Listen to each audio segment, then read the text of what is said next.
Hai, hello, salam sejahtera Malaysia. Selamat datang ke channel Fels Lifestyle. Terima kasih kerana terus setia dan terus bersama di dalam channel ini. Tuan-tuan dan puan yang saya amat hormati, antara yang paling menjadi cerita panas, terutamanya orang Sabah, terutamanya rakyat di negeri di bawah Bayu, adalah berkaitan dengan pilihan raya negeri ke-17 PRN Sabah pada tahun ini. Saudara-saudara, antara yang panas adalah adakah gabungan ini, gabungan itu yang akan menang, pakatan ini kah yang akan menang, adakah JRS yang akan mempertahankan mandat mereka, mempertahankan jawatan mereka. Nah, pada akhirnya berkaitan dengan PRN, secara tidak langsung PHBN, Kerajaan Persekutuan hari ini, yang dipimpin oleh Anwar dan Zahid, Kerajaan Perpaduan, secara tidak langsung terlibat di dalam PRN 17 kerana seperti yang kita tahu, PHBN sah akan bergabung bagi mendepani PRN 17 Sabah. Dan pada akhirnya dalam masa yang sama pula JRS Kerajaan Negeri, kita dapat lihat mungkin tidak bersama-sama PHBN di dalam Kerajaan Negeri kerana di peringkat Kerajaan Negeri BN, di peringkat Kerajaan Negeri JRS adalah Kerajaan Negeri, manakala Persekutuan pula JRS menyokong Kerajaan Perpaduan, antara blok yang menyokong Kerajaan Perpaduan. Nah, saudara-saudara, akhirnya berkaitan dengan ini, dalam satu artikel daripada FMT hari ini bertarikh 14 Mei, artikel daripada FMT 2 hari yang lepas, Zahid abai sejarah, Sabah for Sabahan terus kekal, kata Kitingan. Timbalan Ketua Menteri berkata, rakyat Sabah berhak menyuarakan aspirasi mereka. Timbalan Ketua Menteri Jeffrey Kitingan membidas pengurus CBN Zahid Hamidi kerana menyifatkan sentimen Sabah for Sabahan sebagai memecah belah.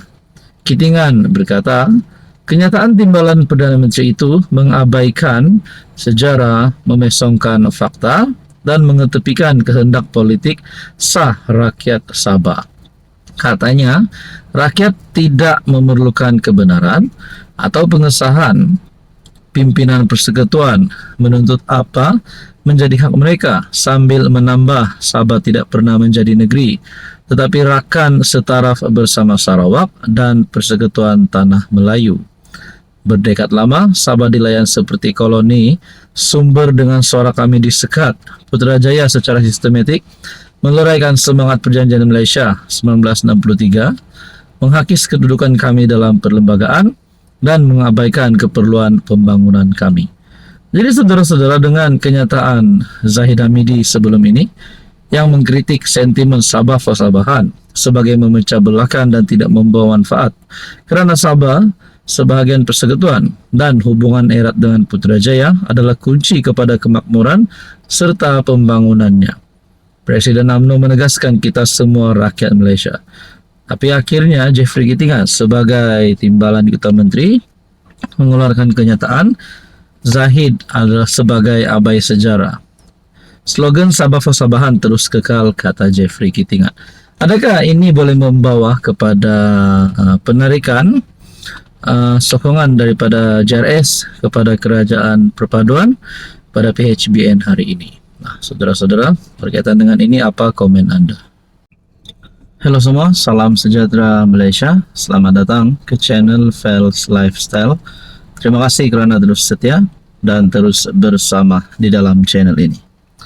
Saudara-saudara, tuan-tuan dan puan-puan yang saya amat hormati, rupanya antara yang menjadi satu pertanyaan penyokong-penyokong kerajaan dan juga seluruh rakyat Malaysia yang menggemari perkembangan berkaitan politik di Malaysia, siapa yang akan menang pada pilihan raya umum ke-16 nanti. Rupanya di dalam Pakatan Harapan, isu ataupun persoalan berkaitan dengan krisis sokongan masih banyak perlu dilakukan PH. Menerusi satu artikel berita daripada Malaysia Kini, kelemahan sokongan pengundi Melayu kepada PH seperti didedahkan Rafizi, Timbalan Presiden PKR, dilihat bukanlah sesuatu perkembangan baru. Namun, beberapa penganalisis yang dihubungi Malaysia Kini melihat ia memberi isyarat signifikan betapa gabungan terbabit perlu meneroka ruang lebih berkesan dalam memperkasakan pengaruh mereka sekaligus menangani isu-isu kemerosotan sokongan. Permasalahan itu juga memberi maksud kepada pimpinan yang akan diberi mandat mengisi barisan kepimpinan PKR selepas pemilihan nanti bakal menggalas tanggungjawab di bahu masing-masing.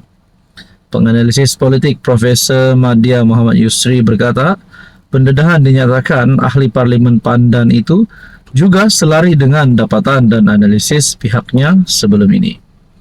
Katanya ia termasuk status peratusan sokongan pengundi PH dalam PRU15 pada 2022 dan pilihan raya negeri di 6 negeri setahun kemudian. Nah, saudara-saudara yang saya amat hormati semua, tuan-tuan dan puan-puan, kalaulah menjelang pilihan raya umum ke-16 sebelum PRU16, let's say lah tiba-tiba PH semakin merosot sokongan Melayunya, pengundi Melayunya, adakah ini boleh menyebabkan kerajaan PHBN akan tumbang ataupun menjadikan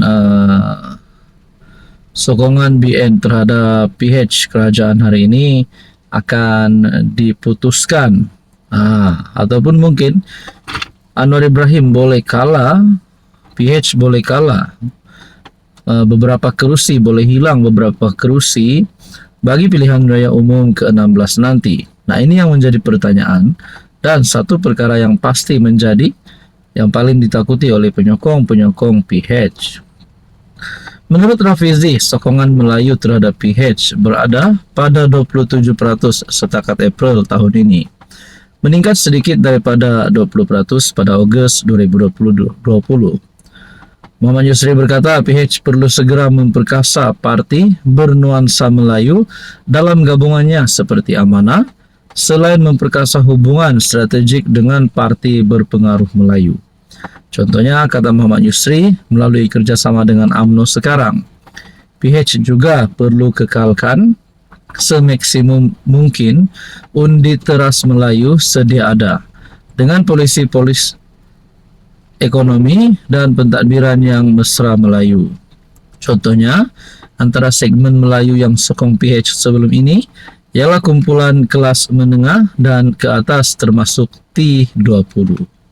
Nah, saudara-saudara, andai kata isu ini, krisis sokongan PH ini menjadi satu perkara yang boleh membuatkan Anwar dan PH tumbang, agak-agak mungkinkah Anwar berisiko untuk hilang, PH berisiko untuk hilang beberapa kerusi pada PRU16? Apa komen Anda?